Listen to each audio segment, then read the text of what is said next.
Hi friends, இன்றைக்கி நம்ம என்ன பார்க்க போகிறோன்னா நெத்திலி காரச்சம்பல் தான் எப்படி பண்ணுறதுன்னு பார்க்க போகிறோம். அதுக்கு நான் ஏற்கனவே நெத்திலி வாங்கியிருந்தது உங்கள்கிட்ட காட்டியிருந்தேன்.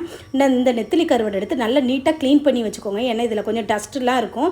அதெல்லாம் நீட்டாக சுத்தமாக க்ளீன் பண்ணி எடுத்து வச்சுட்டு பாருங்கள். நான் இதை எடுத்து வச்சுருக்கேன். இவ்வளோ தான் எடுத்திருக்கேன். அந்த 50 ரூபாய்க்கு வாங்கின பாக்கெட்டில் இவ்வளோ பாதி தான் எடுத்திருக்கேன். அது போக மீதி இதுக்கு என்னெல்லாம் தேவைன்னா ஒரு 6 வரமிளகா எடுத்திருக்கேன், ஒரு 8 சின்ன உள்ளி எடுத்திருக்கேன், அப்புறம் கொஞ்சோண்டு சீரகம், கொஞ்சம் தேங்காய். இது எவ்வளோத்தையும் எடுத்துக்க வேண்டியதா ஃப்ரெண்ட்ஸ்.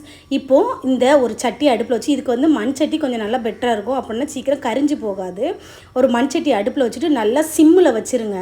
சிம்மில் வச்சுட்டு அந்த சின்ன உள்ளி, வத்தல், சீரகம், இந்த கருவாடு எல்லாத்தையும் நல்லா ஹீட் பண்ணுங்கள். அந்த கருவாடெல்லாம் தூக்கி உடச்சி பார்த்தா உடையிற மாதிரி இருக்கணும். அப்போ தான் நமக்கு சம்பல் ஒரு பல்ஸ்லேயே ரெடி ஆயிரும்.